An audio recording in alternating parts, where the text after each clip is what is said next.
नमस्कार दर्शक मित्रों, आप देख रहे हो जय टीवी भारत।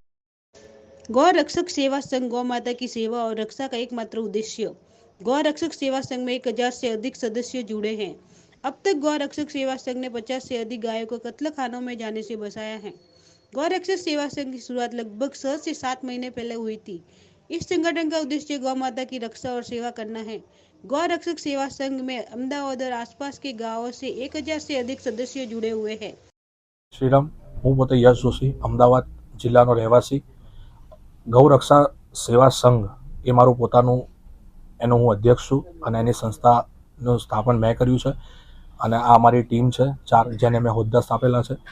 અમારે સેવા સંઘનું કાર્ય બસ એક જ છે, અમારો મુખ્ય ઉદ્દેશ એક જ છે કે અમદાવાદ જિલ્લાના અને અમદાવાદ જિલ્લાની આસપાસના ગામડામાં અને ભવિષ્યમાં ગુજરાતમાં જે ગાયો ત્યજી દીધેલી છે, જેનું કોઈ સાર સંભાળ નથી રાખતું, बीमार है, निराधार है, आ गायोनी अमे पोते सेवा करवा मांगीए छे अने आ सेवा करवा मोकोनो अमने भगवाने आप्यो छे।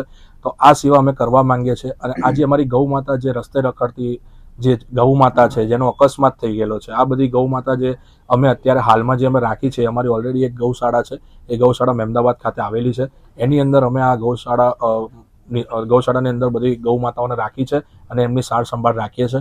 आवनार समयमां 2025 जान्युआरीमां अमे एक नवी गौशाळानुं निर्माण करवा जई रह्या छे, जे एसजी हाईवे खाते वायएमसी क्लबनी पाछळ अमे एक अमारी जमीनमां एक भागमां अमे ए गौशाळानुं निर्माण करवा जई रह्या छे। आ गौशाळामां बी 400 થી 500 गायोनो समावेश थाय, गौ मातानो समावेश थाय एवी अमे विशाळ गौशाळा बनाववामां आवी रही छे।